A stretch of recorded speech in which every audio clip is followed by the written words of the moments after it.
They dubbed it the war to end all wars. Question is, why did they want war? Well, first of all, is money and power. But secondly, they wanted to create the League of Nations. They had this in their plans all along, and as a consequence, once the war was over or about to be over, they began to formulate this idea of a League of Nations, so this would never ever happen again. Hundreds of years of practice made the British experts at hiding their empire behind puppet governments and councils. In the name of stopping all future conflicts, they proposed that countries would join a League of Nations. Their true intention was for the League to serve as a framework for world government. President Woodrow Wilson, who had spearheaded the establishment of the private Federal Reserve System in the United States in 1913, strongly supported the establishment of the League of Nations. Woodrow Wilson was a very naive president. He was basically a college professor that was grafted into this whole system. The League convened in Paris in 1919, but many nations recognized it as a threat to their sovereignty and refused to join. Frustrated by the U.S. Congress blocking the League of Nations, British intelligence, with the help of the Rockefeller family, set up the Council on Foreign Relations in New York City in 1921. The Council recruited the best and brightest of American life to support the growth of the Anglo-American Empire. The CFR's stated mission is to abolish all nation-states in favor of an all-powerful world government administered by a tiny elite. By 1930, the promoters of world government had split into two interlocking camps: the Fabian socialists centered in London, and the fascists based in Italy and Germany. National Socialism will use its own revolution for establishing a new world order. Adolf Hitler. Supporters of the fascists in the United States and England believed that the military should be used to quickly transform the world into a new world order, while the more sophisticated practitioners of globalism stated that incrementalism was the sure path to world domination. Congressional Medal of Honor winner Major General Smedley Butler went public in 1934, exposing an attempt by the robber barons to launch a military overthrow of the United States. The war hero testified to the McCormick-Dickstein Committee in Congress that some of the most powerful men in America had tried to recruit him to lead a military coup so they could set up National Socialism in the United States.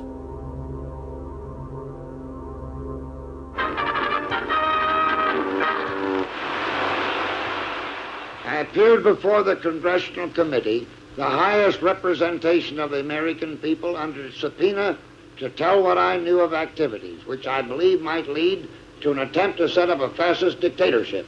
I was supposed to lead an organization of 500,000 men, which would be able to take over the functions of government. The fascists had also made deep inroads in England.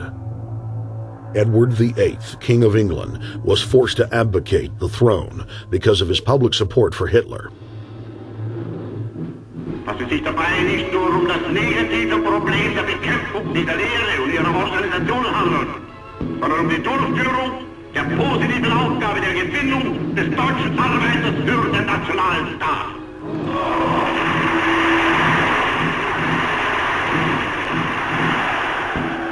Though the German-led fascist camp was strong, the Fabian socialist bloc was able to maintain control of the U.S., Russia, and England.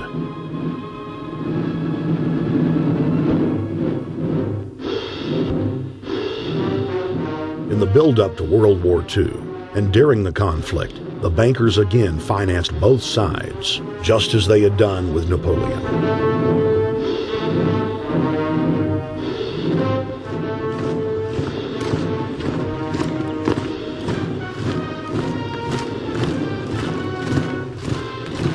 With the rise and fall of the Third Reich, Europe lay in ruins.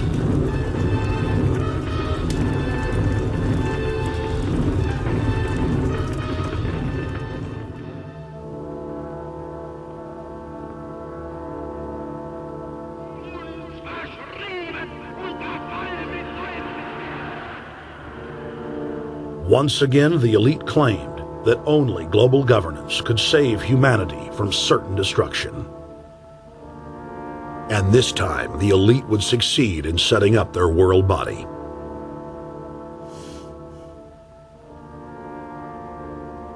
In April of 1945, at the Presidio Naval Base in San Francisco, the United Nations was founded by the victors of World War II.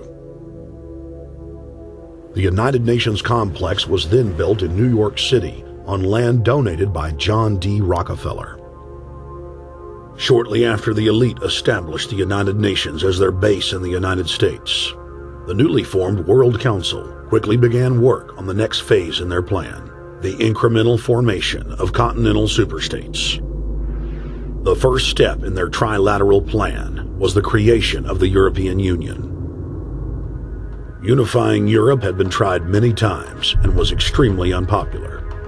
Where Napoleon and Hitler had failed to accomplish their goals using force, the globalists would succeed using stealth.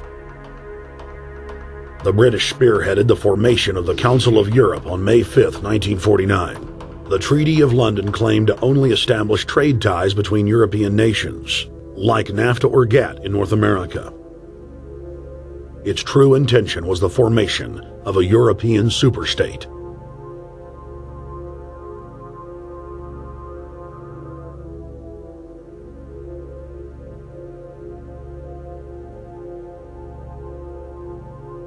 In 1954, the elite of the planet met in secret at the Bilderberg Hotel in Oosterbeek, Holland.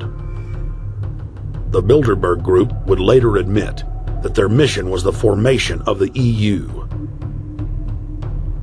Once the EU was established, under the guise of trade deals, a North American Union and Asian Union would be formed. The three interlocking superstates formed the core of the global government, while the United Nations would serve as a world regulatory and enforcement body over the Third World subregions. The Bilderberg Group consists of the heads of all of the managing roundtable groups that steer individual countries. Picture the elite power structure of the world as a giant pyramid, with only the elite of the elite at the tip top of the capstone. The group has been so secretive that until the mid-1980s, the controlled corporate media denied its existence. Into the late 1990s, coverage only consisted of rare one-line mentions.